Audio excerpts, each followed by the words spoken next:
Alright, y'all. In today's video, we're gonna be talking about how the UFC is currently robbing Iron Michael Chandler of his prime right now, and they're just robbing him blind right now.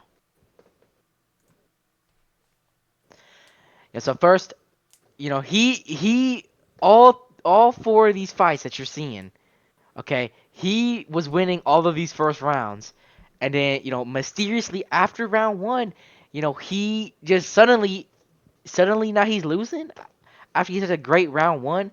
And, I know the Patty fight he lost in round one, but you know he was winning the first parts of the round, and then suddenly and this is all up to the UFC is spiking his drink, and that's why when he comes out for round two, that's why he's not as electric as in round one, and that's the only reason I explain this because all of these fights he won the first round. Every single, I mean, even against Dustin, you could say it was a swing round, right?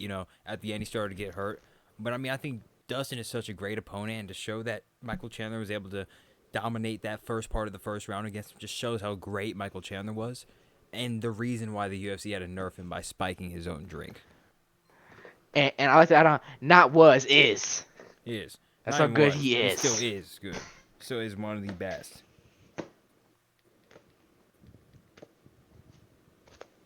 All right.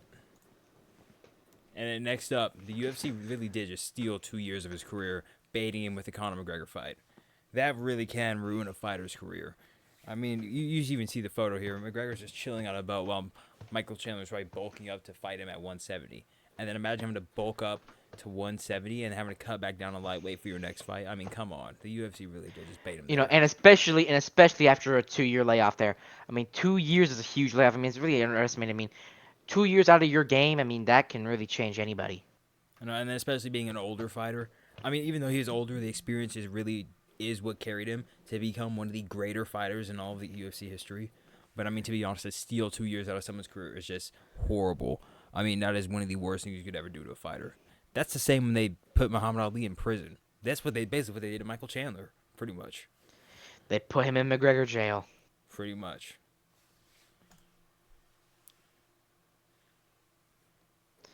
And this is again completely true. They're giving Michael Chandler extremely difficult matchups because they fear what he will do when he's victorious. I mean, look, Justin Gaethje, for example. I mean, here's him decapitating Dustin Poirier with a head kick, and also, I mean, he's the current lightweight champion. So obviously, they were just hoping for Michael Chandler to lose, and they're just feeding him to lose, and they're not giving him fights for the betterment of his career. Charles, one of the best grapplers in the entire division, and Entire Patty, he's a UFC. pro, and Patty, he's a prospect. I mean, instead of prospect, that should have been a top contender fight instead of a prospect fight for Chandler. Literally, they fear him winning. Because imagine if he beat Chandler, he becomes champion. What would that do to the UFC? That would hold a new standard for champions. You have to be a new level of skill if you want to become champion. If Michael Chandler beats Charles Oliveira, and arguably that was a late stoppage, or no, not a late stop. Yeah, it was. They should have stopped it in the first round when Chandler hurt Oliveira. They should have stopped it there, but they didn't because they feared him winning, and they allowed Charles Oliveira to get back in the fight and beat him. And they stopped it early for Chandler, but not for Oliveira. I think that shows favoritism. I mean, listen, Chandler was still moving, man. Chandler was moving. I know he was literally doing a 100-meter dash. I mean, come on, dude. 100-meter sprint right there, dude. He was still active. I think you could arguably say that it was an early stoppage against Paddy Pimblett too, right? He's known for his durability. You have to let that fight keep going so he could come back and show this young buck experience. His It's only experience in the round game. one. It was only round one. I mean, he could have shown off how to fight through adversity, and that would have been great. You know, just to show the young bucks watching I mean, like how imagine to Paddy how to doesn't fight finish through him in adversity. round 3, and then Chandler wins 4 and 5. I'm just saying that fight may be different. Paddy might not have won.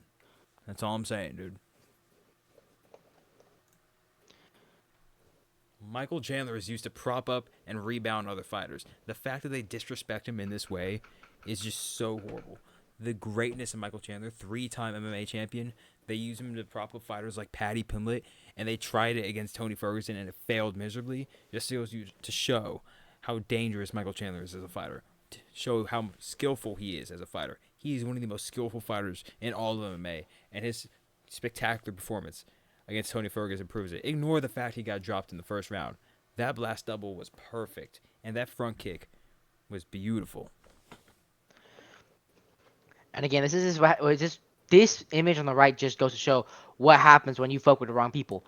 And this is what happens when you fuck with Michael Chandler. You know, you get your head set into space by a front kick.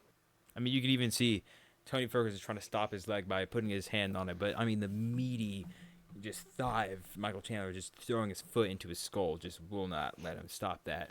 The fact that they even try to do this with Paddy Pimblett just shows how much of a good name having Michael Chandler is on your resume, right? Having Michael Chandler on your resume is such a great name that they're going to give it to someone like Paddy Pimblett. I mean, come on. That just shows how great he is. And the fact that they would do that to him after such a long layoff, just so disrespectful about the UFC trying to destroy this man's career. You know, and dare I say about this front kick, this might be Lyoto Machida-esque. Might be Anderson Silva-esque. I'm just saying, this is GOAT material right here. That's all I'm saying.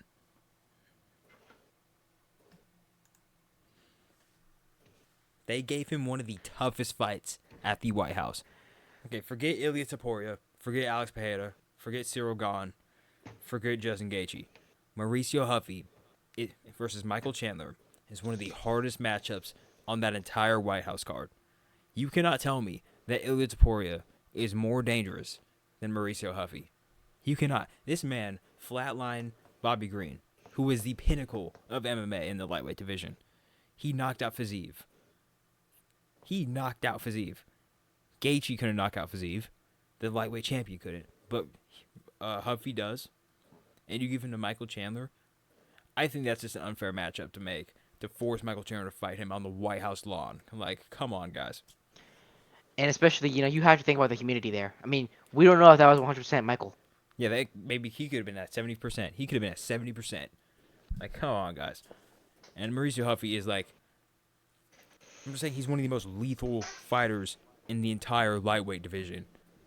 And you're going to give it to him, to Michael Chandler, who is, Mauricio Huffy is more dangerous than every top 5 lightweight. And you're giving him to Michael Chandler. Like, of course, Michael Chandler is going to struggle with that matchup. To me, personally, that matchup didn't even happen. That fight never even happened because of how bad the matchmaking was and how unfair it is to Michael Chandler to even give him that matchup. I mean, this is just an absolutely unfair and unjust matchup. You know, This is just unfair and unjust, and this is not right to give to a guy like Michael Chandler. Michael Chandler should sue the UFC for this. This is just wrong. The fact that they would give him this matchup, this is unjust. This is very unjust. This is not okay. This behavior needs to stop now. This is discrimination. It is, because Michael Chandler is not a guy who was going to take a knee lightly. He's not just going to take a knee, okay? You know, he will never in his life take a knee in the octagon. It doesn't matter if the president is coming, does the national anthem, any of these things. There's a army soldier that earned a Purple Heart or the Medal of Honor. He will never take a knee in the octagon because he's a true fighter with a warrior's mentality. Now, on the other hand, with his black children at a Black Lives Matter protest, he will take a knee to show his true support towards the black community and his black children, which is why he's such a great person as well, on top of a great fighter. I know, he's such a great guy. I mean, we should all strive to be like Michael Chandler and see everyone at the top. And you know, we shouldn't see, you know, black people as being just black. We should see them as just children, not Yes. black children, just children, because Yes. everyone is equal. Yes. The UFC forces Michael Chandler to fight dirty. I was trying to find pictures for this slide, but there was no pictures of, so therefore there is no evidence that he is a dirty fighter. Everyone's slandering his name, saying, "Oh, those shots were to the back of the head of Dustin." Liars, right? How can we trust Dustin's word with him saying, "Oh, he stuck his fingers in my mouth"? I didn't hear it.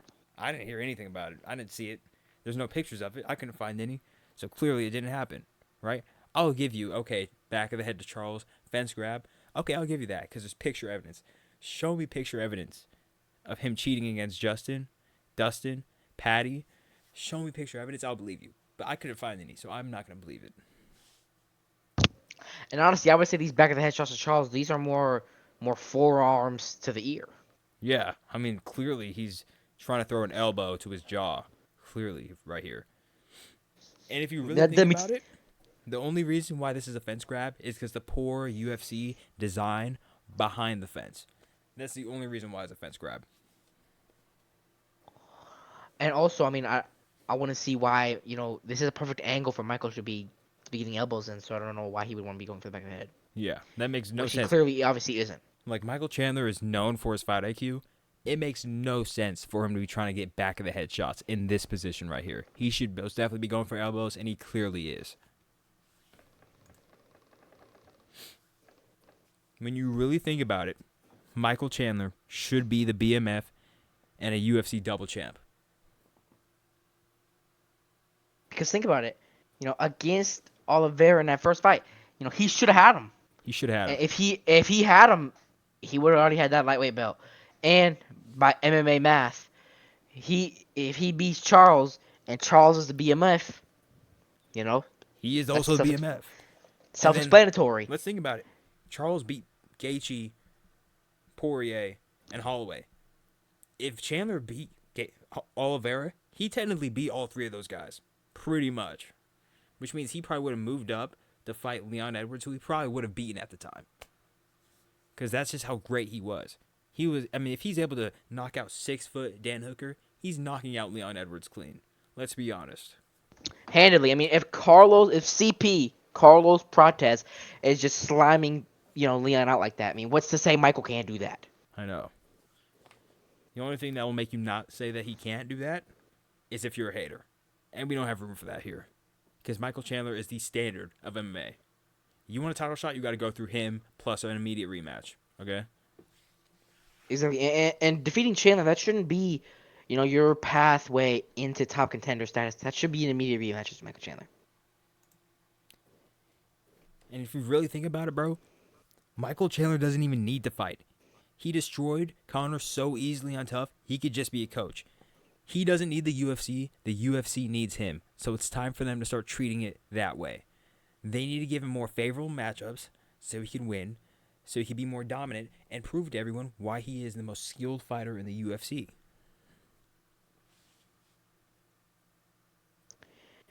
And this also just goes to show, like, you don't always need to be a perfect fighter. I mean, Jorge Masvidal.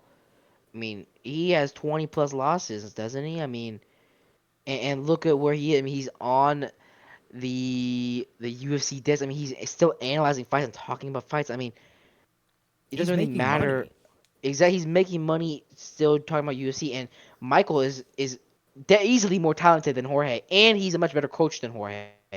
So he doesn't even need the UFC. I mean, he could go coach for in Bellator and ONE FC and PFL. I mean, he could really be fighting. He could be coaching anywhere because I mean, he so easily vanquished Conor McGregor in Tough 31. Hey, I'm just saying, I know Michael Chandler's fight IQ is on another level.